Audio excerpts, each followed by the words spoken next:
حضور اکرم صلی اللہ علیہ وسلم نے ارشاد فرمایا، میری نسل میں، میری اولاد میں، حضرت فاطمہ کی اولاد میں جب وہ پیدا ہوں گے دنیا میں اور پھر ان کی خلافت قائم ہوگی تو فرمایا گیا کہ پوری دنیا میں صرف اور صرف اسلام غالب آ کر رہے گا۔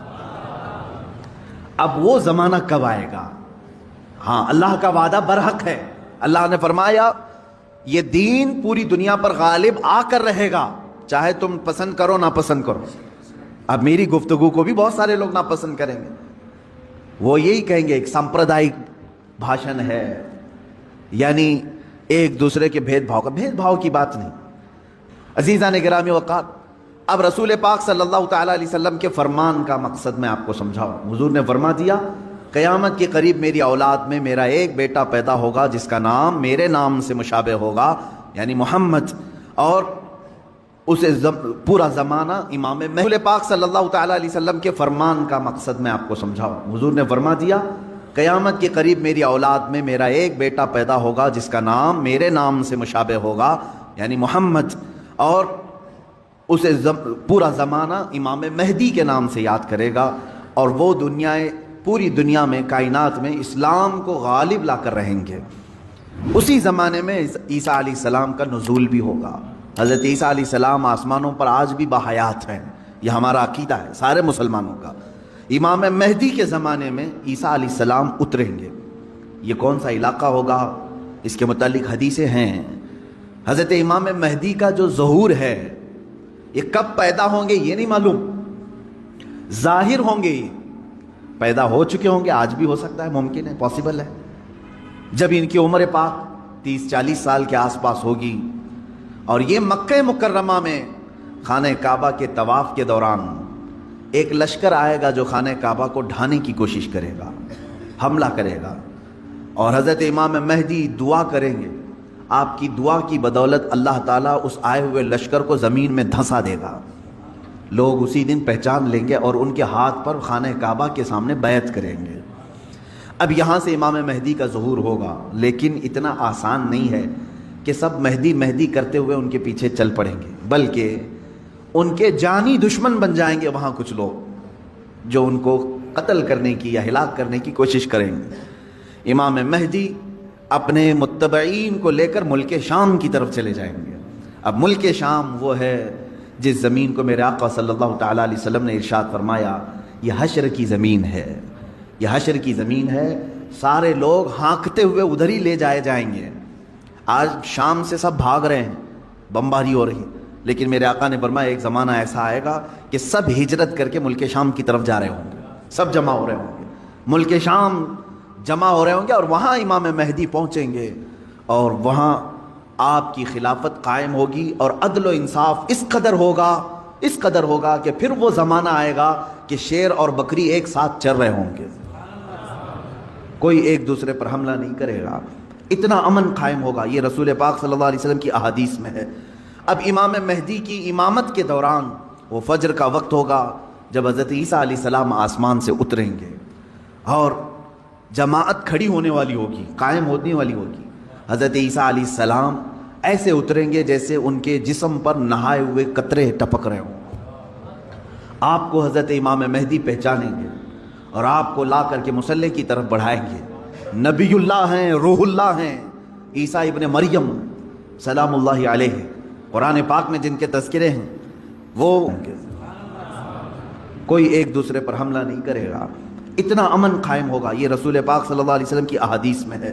اب امام مہدی کی امامت کے دوران وہ فجر کا وقت ہوگا جب حضرت عیسیٰ علیہ السلام آسمان سے اتریں گے، اور جماعت کھڑی ہونے والی ہوگی، قائم ہونے والی ہوگی۔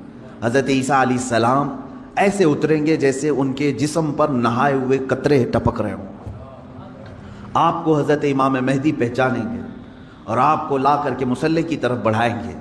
نبی اللہ ہیں، روح اللہ ہیں، عیسیٰ ابن مریم سلام اللہ علیہ، قرآن پاک میں جن کے تذکرے ہیں، وہ اللہ تبارک و تعالیٰ کی نشانیوں میں سے ایک نشانی ہے، وہ عیسیٰ آئیں گے۔ اب وہ نبی جب امام مہدی ان کو آگے بڑھائیں گے، حضرت عیسیٰ علیہ السلام امامت کے لیے آگے نہیں بڑھیں گے، اور کیا فرمائیں گے؟ ارشاد فرمائیں گے کہ یہ مصلی امامت امت محمدیہ کا حق ہے۔ آپ امت مصطفیٰ ہیں، آپ امامت کریں، ہم مقتدی بنتے ہیں۔ اللہ اکبر۔ رسول پاک صلی اللہ علیہ وسلم کے مقتدی بنے سارے انبیاء، یہ تو معلوم ہے، لیکن رسول کی ایک امتی کے مقتدی بھی عیسیٰ علیہ السلام بن رہے ہیں۔ میرے عزیزو، یہاں نبوت کا درجہ گھٹانا مقصد نہیں ہے، بلکہ یہاں امت مصطفیٰ کی فضیلت بتانا ہے۔ امام مہدی کی امامت ہوگی، اس کے بعد پھر جو دنیا میں حالات ہوں گے وہ کیا ہوں گے؟ دجال آ چکا ہوگا، اور دجال اپنے فتنے پھیلا رہا ہوگا، اور اب دجال کو کون مارے گا، کون ختم کرے گا؟ سارے لوگ پریشان ہو چکے ہوں گے، قتل عام کر رہا ہوگا لوگوں کو، ایمان والوں کا۔ جو اسے خدا کہے اسے چھوڑ دے، اور جو اسے خدا نہ مانے اسے دونوں پیر پکڑ کر چیر دے، یا گرم کھولتے ہوئے تیل میں ڈال دے، ظلم و ستم کی حد کر دے گا۔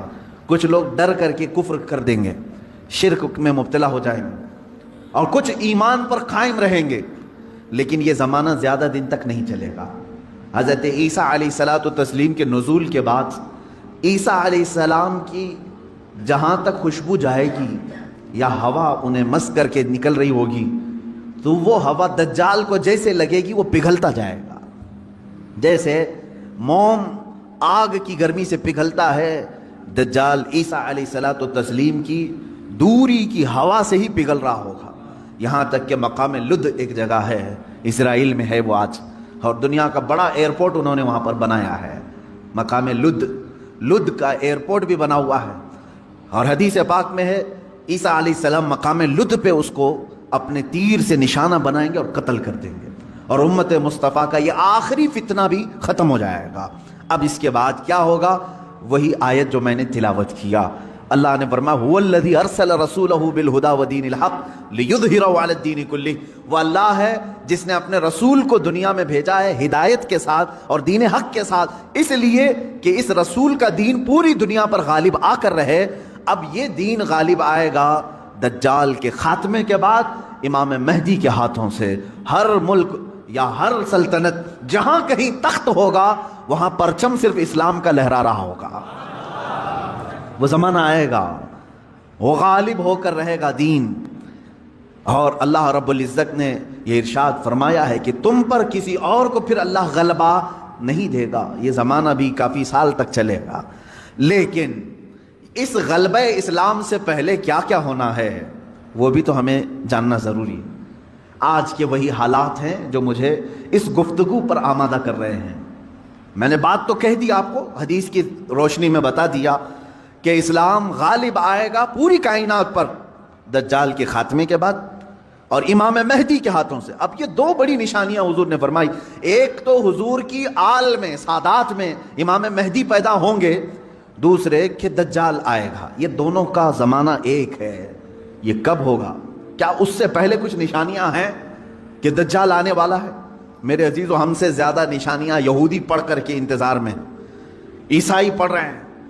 ایک بات یاد رکھیں، دجال کے دشمنوں میں ہم ہیں اور عیسائی ہیں۔ وہ دجال کو اپنا دشمن سمجھتے ہیں، عیسائی، وہ اینٹی کرسٹ ہے، عیسائیوں کا بھی وہ دشمن ہے، لیکن یہودی اس کو اپنا مسیحا سمجھتے ہیں۔ وہ کہتے ہیں ہمیں نجات دلانے والا، ہمیں پوری دنیا میں غالب کرنے والا۔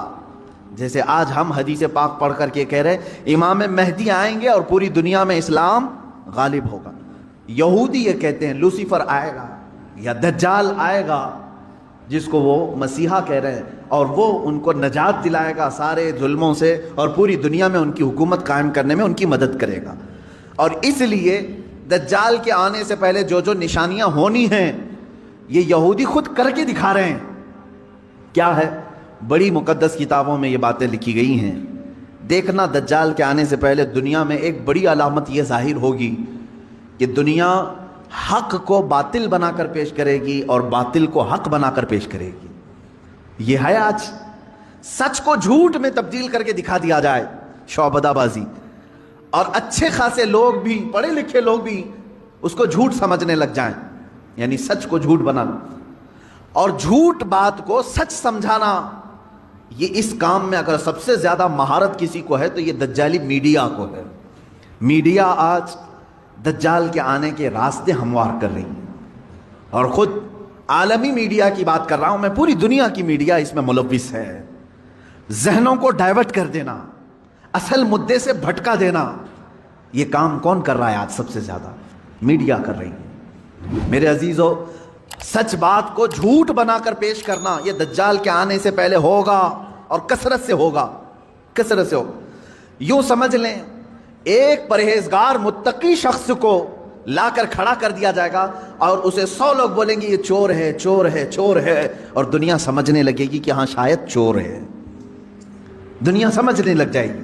یعنی تقریباً 90% لوگ ان کی باتوں پر یقین کرنے لگ جائیں گے کہ شاید یہ چور ہے، شاید یہ چور ہے.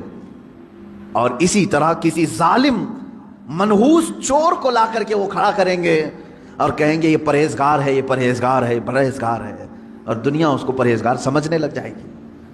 کیا یہ دونوں چیزیں آج کرنے کے لیے پوری social media, internet, news channel نہیں ملوث ہیں اس میں؟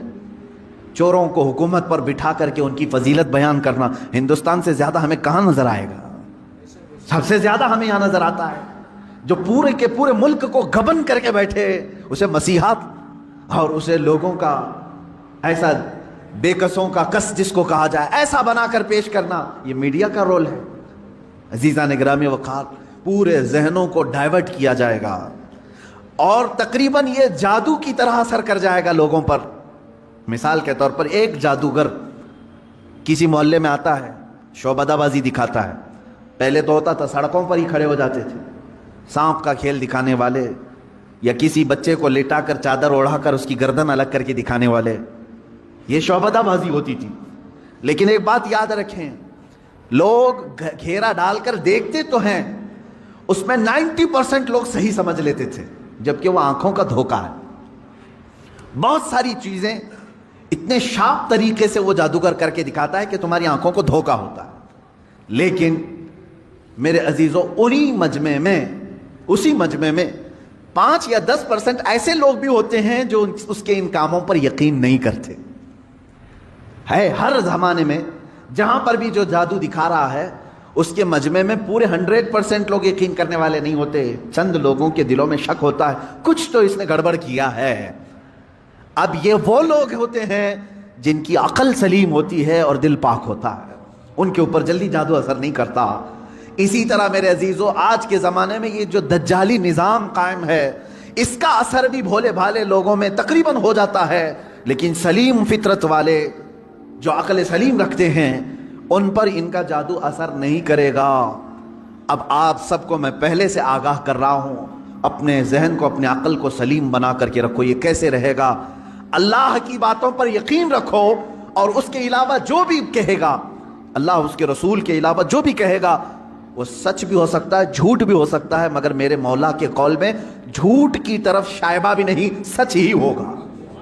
جب تمہارے ذہنوں میں یہ بات آئے گی تو پھر تم دنیا کو 100% ایمان لانے والے، یقین کرنے والے نہیں رہیں گے. آج دیکھ رہے ہیں آپ، میں مسلسل پچھلے 1 ہفتے سے دیکھ رہا ہوں، فرانس میں جو گستاخی ہوئی اور اس کے پاداش میں جو کچھ بھی حالات ہوئے سب کو معلوم ہے. فرانس میں جو کچھ ہوا اس پر ڈیبیٹ انڈیا میں بھی چل رہا ہے. ہندوستان کے ہر نیوز اینکر اس کو لے کر کے گرما گرم بحث کر رہے ہیں، اور کچھ ایسے لوگوں کو لا کر بٹھایا جاتا ہے، مجھے ان کے بارے میں معلوم نہیں، وہ پیڈ ہوتے ہیں یا بکے ہوئے ہوتے ہیں یا ان کو اسکرپٹ یعنی سکھائی جاتی ہیں، لکھ کر کے دیے جاتے، پتہ نہیں کون لوگ بیٹھتے ہیں. آپ کو عام لوگ ہیں آپ، مجھے معلوم ہے، لیکن میں آپ کے سامنے گفتگو کر رہا ہوں. سنیے، ایک اسکول کا ٹیچر بلیک بورڈ پر کارٹون بناتا ہے رسول پاک صلی اللہ علیہ وسلم کا. اس کی شکایت بھی ہوتی رہی لیکن وہ باز نہیں آیا، اور اسی علاقے کا کوئی ایک نوجوان اس سے برداشت نہیں ہوا، اس نے جا کر کے اس کا سر قلم کر دیا. یہ ہے، معلوم ہے آپ کو، یہ رپورٹ ہے، آپ کو معلوم ہے. اس نے سر قلم کر دیا، وہ اس کا اپنا پرسنلی معاملہ تھا، عبداللہ شیشانی جو بھی ہے. اب اس کو کیا چھوڑ دیا؟ لوگوں نے چھوڑ دیا عبداللہ کو، بلکہ اسی وقت گولیوں سے بھون دیا فرانس کی پولیس نے، ختم کر دیا. دونوں ختم ہو گئے، جن کے دونوں کے معاملات تھے وہ چلے گئے. اب میں ایک جملہ کہتا ہوں، تمہارے نزدیک عبداللہ شیشانی ٹیررسٹ ہے، یعنی اس نے سر قلم کیا اس لیے یہ ٹیررسٹ ہے. ہمارے نزدیک رسول کا خاکہ بنانے والا سب سے بڑا ٹیررسٹ. ظاہر سی بات ہے. اب فیصلہ یہی ہوگا. تمہارے نظر میں جو ٹیررسٹ تھا اس نے اس کو قتل کیا جو ہمارے نظر میں ٹیررسٹ تھا. بہرحال یہ معاملہ ہو گیا یا ختم ہو گئی بات. لیکن میرے عزیزو, اس واقعے کے بعد فرانس کی حکومت کو کسی ایک کی طرفداری کر کے گورنمنٹ بلڈنگوں پر حضور پاک صلی اللہ علیہ وسلم کے خاکے لگانے کا کیا مقصد تھا؟ حکومت کسی ایک ویکتی کے, ایک پرسنل شخص کی حمایت کرتے ہوئے اور گورنمنٹ کی بلڈنگ پر بڑی سائز میں حضور پاک صلی اللہ علیہ وسلم کی تصویر لگا رہی ہے, یعنی کارٹون بنا کر کے. کارٹون در حقیقت یہ گالی کی صورت ہے. آدمی صاف گالی نہیں دے سکتا تو اس کی صورت بگاڑ کر کے کہیں لکھ دے. حضور پاک صلی اللہ علیہ وسلم کو انہوں نے کیا. اب پوری دنیا بھر کے مسلمانوں میں جو غصہ ہے میرے عزیزو, یہ قتل جو ہو چکا تھا وہ 8 دن پہلے ہو گیا, 10 دن پہلے ہو گیا, معاملہ ختم ہو گیا. اس قتل پر کسی نے احتجاج نہیں کیا. کہیں ہے کسی پروٹیسٹ نہیں ہوا. پوری دنیا بھر کے مسلمان جو راستوں پر آئے یا پروٹیسٹ کیے, کس کے متعلق؟ فرانس کی حکومت نے جو یہ غلطی کی ہے, اپنی عمارتوں پر, گورنمنٹ کی بلڈنگوں پر جو رسول پاک کے خاکے لگائے, اس کے خلاف پوری دنیا بھر کے مسلمانوں کو غصہ ہے اور سب آئے. یہ بات صاف صاف میں بتا رہا ہوں آپ کو, سنیے. آپ کا میرا غصہ بھی کس پر ہے؟ دیکھیں, ٹیچر کا معاملہ ختم ہو گیا, اس نے کیا تھا, سامنے والے نے مار دیا, وہ معاملہ ختم ہو گیا, وہاں ختم ہو گئی چیز. اور جس نے قتل کیا اس کو بھی تم لوگوں نے نہیں چھوڑا, وہ بھی اس کو بھی گولیوں سے مار دیا, معاملہ ختم. لیکن ایک گورنمنٹ کا بلڈنگ پر اس طرح سے تصویریں لگانا, یہ در حقیقت پوری دنیا کے مسلمانوں کو جھنجھوڑنا تھا, پوری دنیا کے مسلمانوں کے دلوں پر ضرب لگانا تھا. اب ہم پروٹیسٹ کیے, آپ پروٹیسٹ کیے, ہم نے کہا. لیکن ہندوستان میں آنے کے بعد اب دجالی نظام کی جو میڈیا ہوتی ہے یہ کیا کرتی ہے؟ پورے بحث کو ڈائیورٹ کرتی ہے, پورے مدے کو ڈائیورٹ کرتی ہے. یہ سارے جتنے پروٹیسٹ ہو رہے ہیں, نیوز والے اسے کیا دکھا رہے ہیں جانتے ہیں آپ؟ نیوز والے یہ دکھا رہے ہیں کہ دیکھو ایک ٹیررسٹ کی حمایت میں اتنے مسلمان ہندوستان کی سڑکوں پر آ گئے. یعنی عبداللہ شیشانی نے جو قتل کیا ٹیچر کا, اس کی حمایت میں یہ سارے لوگ کھڑے ہیں اور پورا ڈیبیٹ اسی پر چل رہا ہے. کیا آپ لوگ ہندوستان میں رہ کر کے ایک قتل کی حمایت کرتے ہیں, ایک قتل کی حمایت کرتے ہیں؟ ہم نے کہاں یہ قتل کے متعلق پروٹیسٹ کیا ہے؟ بتاؤ ذرا صحیح. اس عبداللہ نامی لڑکے کا کسی ایک کے ہاتھ میں بینر آیا پوری دنیا میں کہیں پر کہ اس کے قتل کی حمایت میں پروٹیسٹ ہو رہا ہے؟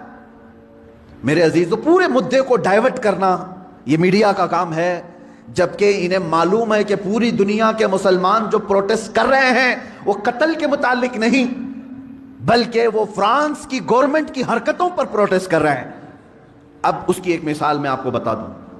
یہ میڈیا اینکرز یہ کہتے ہیں کہ فرانس کا وہ اندرونی معاملہ ہے, وہ اندرونی معاملہ ہے, وہ چاہیں ان کو فریڈم آف ایکسپریشن ہے, وہ سیکولر ہیں, وہ چاہیں تو کسی ایک ویکتی کی حمایت کریں اور بلڈنگ کی پوری تصویر لگا دیں رسول پاک صلی اللہ تعالیٰ علیہ وسلم کی تصویر سے. میرے عزیزو, اگر یہ فرانس کا اندرونی معاملہ ہے تو انڈیا میں ڈیبیٹ کیوں ہو رہا ہے؟ آپ کی نیوز روم میں یہ بحث کیوں ہو رہی ہے؟ آپ یہ سمجھیں اس زمانے کا سب سے بڑا خطرناک جال یہ میڈیا ہے.